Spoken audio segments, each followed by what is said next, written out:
The Bible speaks of miracles so undeniable that even those who oppose the truth are left without words. In Acts 4 verse 16, the enemies of the gospel admitted, "What shall we do to these men? For indeed a notable miracle has been done through them, and we cannot deny it." These are the kinds of testimonies that silence doubt. Not because of arguments, but because of visible, undeniable transformation. This story is one of those testimonies. Beloved, remain with this account until the very end. What you will hear is not a story of imagination, but a journey marked by pain, faith, and a quiet but powerful work of God. Jesus Christ is still moving today through signs and wonders, just as Scripture declares. He is the same yesterday, today, and forever. Hebrews 13 verse 8. As you listen, we kindly ask that you support this testimony by liking, commenting, and sharing it. You may also tell us where you are watching from and how this story has touched your life. May God bless you richly. My name is Kamer, and I was born in a small village in Lebanon, surrounded by towering mountains that stood like ancient guardians over our homes. Life in our village was quiet, structured, and deeply rooted in tradition. Everyone knew one another, and respect for religion shaped nearly every part of daily life. My father was the imam of our local mosque. He was not just a religious leader, but a man admired for his knowledge, discipline, and devotion. People traveled from distant towns to sit under his teaching. He carried authority, not through force, but through reputation. My mother, on the other hand, was gentle and calm. She spoke softly, cared deeply, and always reminded me to be obedient, respectful, and mindful of our family's honor.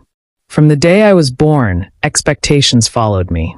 Everyone assumed I would walk the same path as my father, continue his legacy, and one day teach others as he did.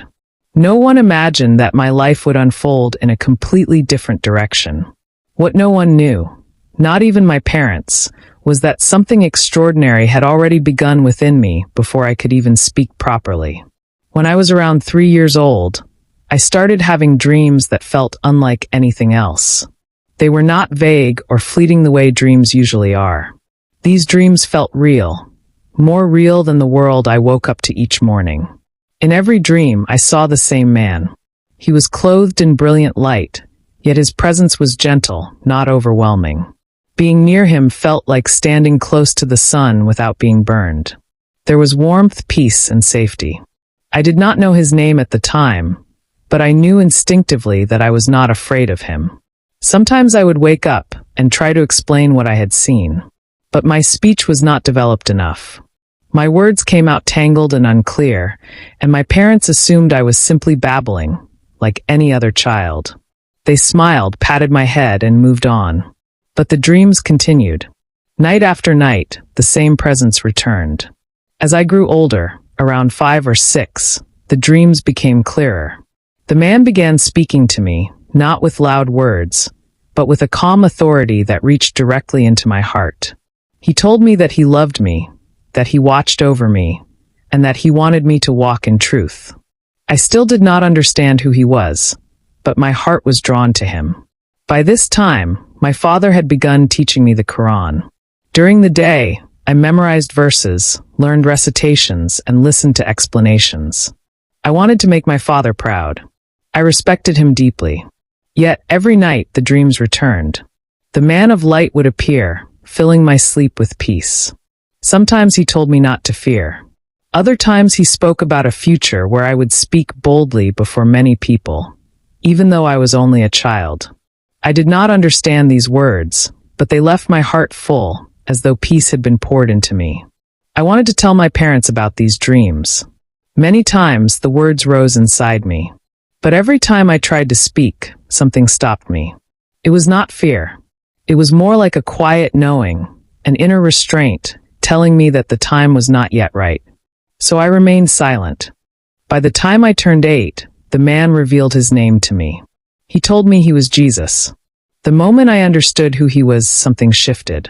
My dreams grew deeper. My understanding expanded in ways I cannot fully explain. It felt as though I was learning things far beyond my age, not through books or teachers, but through presence. I felt as though I walked with him, even though I had never left my village. I gained insights about Jesus that no child should have known naturally. Yet I still said nothing. I knew my family would not understand. Jesus was often spoken of only in debates or warnings, never as someone to follow. Still, the dreams did not stop. As I grew older, they became more frequent and more powerful. By the time I was 10, it felt as though every night I entered another world, a world brighter and more peaceful than anything I knew during the day. During the day, I remained the son of the imam. I attended lessons, recited verses, and lived under the weight of expectation. Sometimes the pressure became so heavy that my chest felt tight. But every night, when Jesus appeared, that weight disappeared. He gave me a strength that did not depend on approval. There were moments when I felt his presence even while awake. Once, while sitting alone in the courtyard, I suddenly felt the same peace I felt in my dreams. At first, I was frightened. Then I recognized it. I held my chest as tears filled my eyes, not from sadness, but from a beauty too deep for words.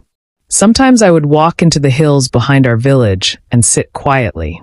I did not pray the way I was taught. I simply sat and listened. And every time I felt drawn closer to him. This became my secret fellowship. Looking back, I now see that Jesus was preparing me. He was building courage inside me slowly, patiently, for something I could not yet understand. When I turned 11, news spread through our village that several high-ranking Islamic officials would be visiting for a regional gathering. Because of my father's reputation, the meeting was to be held in our mosque. Preparations filled our home. My mother cleaned endlessly. My father practiced recitations late into the night. The village came together, determined to honor the occasion. One evening, my father called me into his study. He sat in his chair, his face serious but proud. He told me I had been chosen to open the gathering with a recitation. It was an honor, he said, one that reflected well on our family. My heart sank. I respected the Quran, but every verse reminded me of the dreams of Jesus, of the truth growing inside me. Still, I nodded. I did not want to disappoint him. On the morning of the meeting, the mosque was filled with officials dressed in fine robes. I stood behind the podium, my hands trembling, not from fear of speaking, but from the presence surrounding me. When my father nodded, I began reciting. Everything was normal, until it wasn't. As I reached the end of the recitation, something happened inside me. My mind filled with light. My breathing slowed. My tongue loosened. Without warning, I stopped reciting. And then, words began to flow. Words I had not planned. Words I could not stop. I began speaking about Jesus. I spoke of the dreams, the peace, the love, the warmth, and the presence that had walked with me since childhood. I described the light, the gentleness, and the purity I experienced near him. The mosque fell completely silent. Men leaned forward, stunned. Time itself seemed to freeze. When I finished, I stepped back.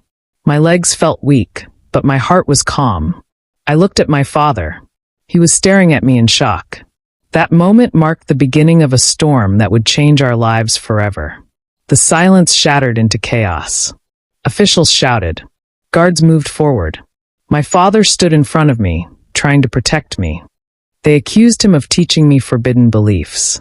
Despite his protests, they seized us both.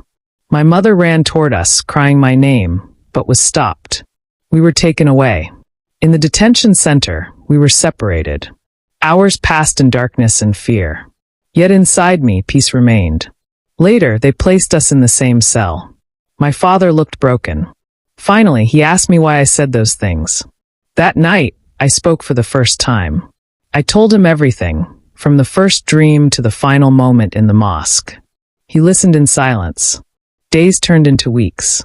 Weeks into months. The officials believed my father had influenced me. They punished us both. But something quiet was happening. My father's heart was changing. Nearly 2 years passed.